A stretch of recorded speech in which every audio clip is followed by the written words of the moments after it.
sommes le mercredi 12 mai 2021, mercredi de la 6e semaine de Pâques. Nous fêtons les saints Nérée, Achille et Pancrace, martyrs.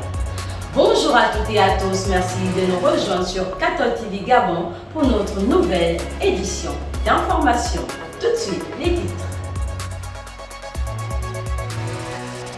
Magistère universel, audience générale du Saint-Père, prier n'est pas facile. Magistère local, pastoral en milieu carcéral, le Père Charles Piaka se confie à nous. Réunion de préparation de la célébration de la 4e édition de la journée diocésaine des communications sociales. C'était tout pour les titres de développement dans quelques instants. Magistère universel, audience générale du Saint-Père, prier n'est pas facile. Pour le pape François, à l'endroit des fidèles chrétiens, la prière chrétienne, comme toute la vie chrétienne, n'est pas une simple promenade. Toute l'expérience spirituelle des plus grands saints le démontre au cours de l'histoire du salut. Pour le Saint-Père, aucun des grands prieurs que nous rencontrons dans la Bible et dans l'histoire de l'Église n'a eu une prière confortable. Si la prière apporte une grande paix, c'est parfois à travers un combat intérieur parfois très dur. Prier n'est donc pas une chose facile. Écoutons le Saint-Père nous en dire davantage. Prier n'est pas une chose facile. Et c'est pour cela, des fois, on ne prie pas très bien. Chaque fois que nous voulons le faire, de nombreuses autres activités nous viennent immédiatement à l'esprit qui, à ce moment-là, apparaissent plus importantes. Ça m'arrive, même à moi. Je prie, et, ah non, je dois faire ceci, je dois faire cela. Là, c'est fuir de la prière. Presque toujours, après avoir reporté la prière à plus tard, nous nous apercevons que ces choses n'étaient pas du tout essentielles et que nous avons peut-être perdu du temps. L'ennemi nous trompe ainsi. Tous les hommes et les femmes de Dieu rapportent non seulement la joie de la prière, mais également la difficulté et la fatigue qu'elle peut procurer. À certains moments, c'est une lutte dure que de tenir foi au temps et au mode de prière. Certains saints l'ont poursuivi pendant des années sans en éprouver aucun goût, sans en apercevoir l'utilité. Le silence, la prière, la concentration sont des exercices difficiles et quelquefois la nature humaine se rebelle. Nous préférerions être dans n'importe quelle autre partie du monde, mais pas là, sur ce banc de l'église en train de prier. Celui qui veut prier doit se rappeler que la foi n'est pas facile et parfois elle avance dans une obscurité presque totale, sans point de référence. Il y a des moments dans la vie des fidèles, des moments noirs, et c'est pour cela que des saints l'appellent la nuit obscure, puisqu'on ressent rien du tout. Je continue de prier, mais le catéchisme énumère une longue série d'ennemis de la prière. Ceux qui disent qu'il est difficile de prier. Certains doutent qu'elle puisse vraiment atteindre le Tout-Puissant. Mais pourquoi Dieu est-il silencieux? Et il pourrait nous dire quelques mots, hein? Devant la nature insaisissable du divin, d'autres ont le soupçon que la prière ne soit qu'une simple opération psychologique, une chose qui est peut-être utile, mais qui n'est pas vraie ni nécessaire. Et on pourra même être pratiquant sans être croyant. Hein? Le pire ennemi de la prière se trouve cependant en nous. Le catéchisme les appelle ainsi.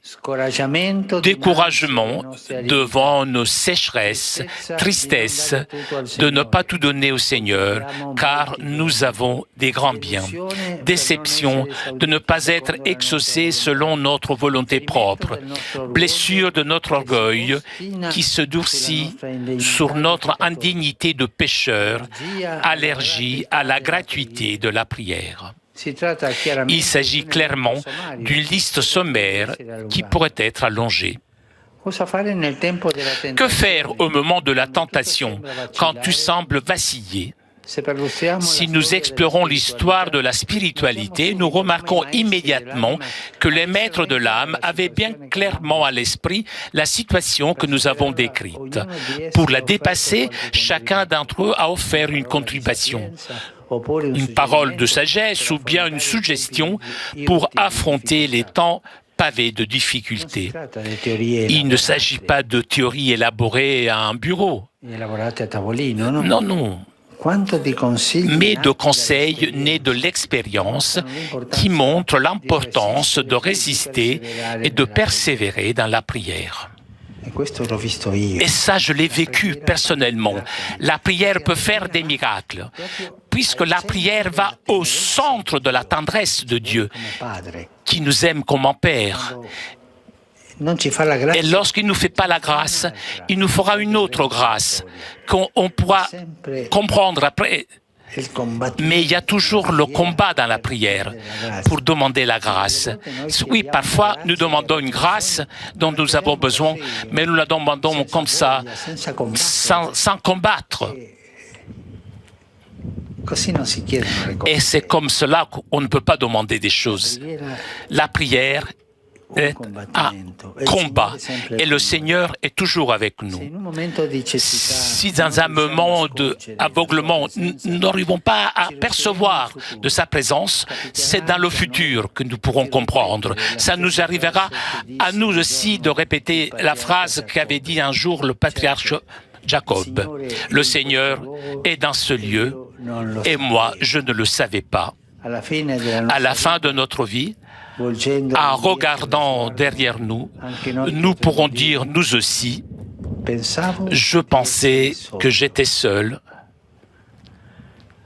En revanche, non, je ne l'étais pas. Jésus était avec moi. Nous pourrons nous tous dire cela. Merci. Magistère local. Pastoral en milieu carcéral. Le Père Charles Piaka se confie à nous. En cette période de pandémie de la COVID-19, le Père Charles Piaka, prêtre de l'ordre trinitaire et aumônier de la prison centrale de Libreville, y poursuit son œuvre pastorale. La prison centrale est une véritable communauté de vie dont les âmes sont portées par un pasteur et ont besoin de la prière et du soutien de toute la communauté diocésaine. Certains prisonniers catéchumènes se préparent même à recevoir le sacrement de la confirmation par Monseigneur Jean-Patrick Ibaba, archevêque métropolitain de Libreville. La quasi-paroisse Saint-Pierre-aux-Lions de la prison centrale s'apprête ainsi à vivre cet heureux événement le samedi 5 juin 2021. Écoutons le Père Charles Piaka qui nous en donne plus de détails. Nos frères et sœurs qui sont là-bas, ont besoin vraiment de notre soutien spirituel, physique, moral, matériel. Mais physique, on peut dire, pour le moment, on n'a pas accès. Et même les détenus eux-mêmes n'ont pas la possibilité de voir leurs parents. C'est le père aumônier qui a accès en détention. Et parce que, bien sûr, je fais foi d'une bonne santé. Et je suis également aumônier de l'hôpital. Donc, je suis appelé à avoir un corps sain. Et donc, de temps à autre, faire le test pour savoir si je suis bien portant ou pas. Et donc, c'est pour protéger l'environnement, c'est pour protéger aussi tous les miens.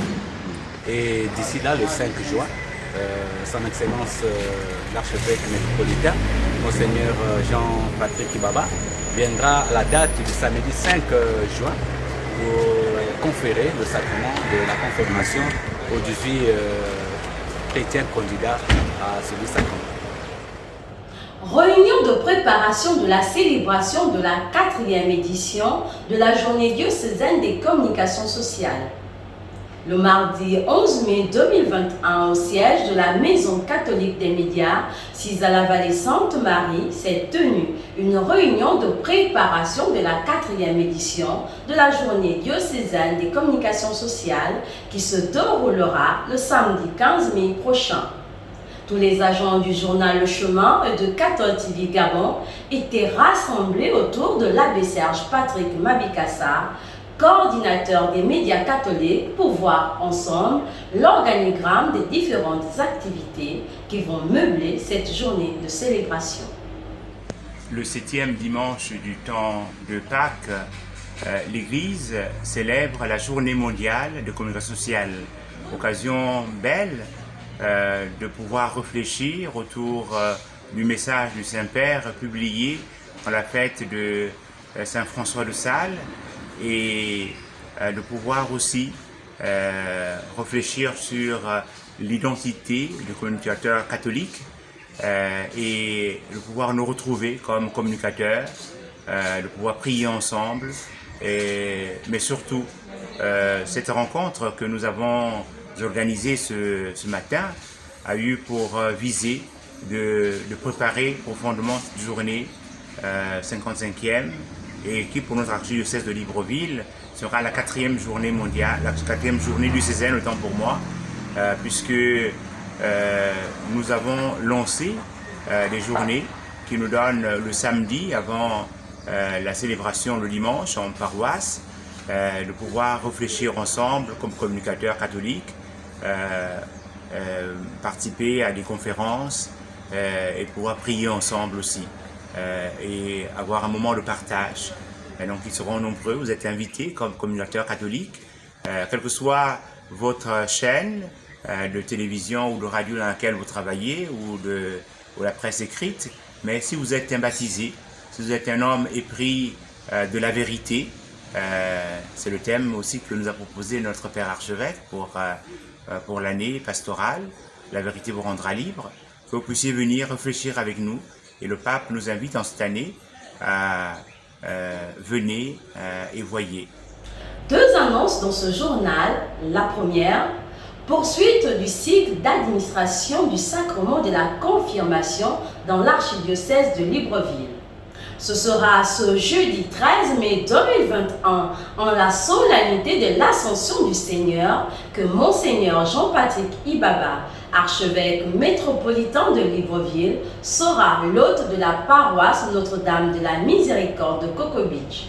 Dans cette paroisse, Monseigneur l'archevêque va administrer le sacrement de la confirmation aux baptisés de l'année catéchétique 2020-2021.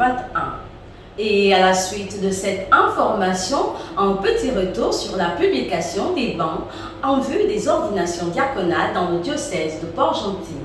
Monseigneur Ezebu Chunekezi Obona Manaou a la joie d'annoncer à toute la communauté chrétienne de son diocèse qu'il a l'intention d'ordonner diacre 3 de ses fils en stage pré-diaconal. Le 15 août prochain, avec la grâce de Dieu, les futurs abbés Édouard Ndiaye Marc-Arthur, Landrine Don Borobou et Miss Honnête Bouleri-Langa recevront des mains de leur évêque le premier degré du sacrement de l'ordre. Nous reviendrons sur cet important événement dans nos prochaines éditions d'information. Saints du jour. Saint Néré, Achille et Pancrace martyrs. Néré et Achille servaient l'armée au temps de Dioclétien. Si l'on en croit le père Damas, ils n'étaient pas chrétiens quand éclata la persécution, mais c'est le courage des martyrs qui les conquit à la foi en Jésus-Christ. Ils furent décapités à Rome. Pancrace subit le martyre à Rome le même jour et la même année que les saints Néré et Achille. La tradition veut qu'il ait été mis à mort à l'âge de 14 ans. Pancrace, comme Agnès, n'hésita pas à sacrifier sa jeunesse pour demeurer fidèle au Christ. Bonne fête à tous les Néré, Pancras et Achille. Bonne fête à l'abbé Achille Bunda, diacre en vue du sacerdoce dans le diocèse de Milan. Très chers téléspectateurs de Cathode TV Gabon, c'est ainsi que se referme notre édition d'information de ce mercredi 12 mai 2021. Nous vous remercions de l'avoir regardé. Rendez-vous demain à 19h pour notre Flash Info du jeudi. En route pour les 200 ans de notre Église, gardons la foi, l'espérance et la charité. Bonne fête de l'Ascension du Seigneur à tous.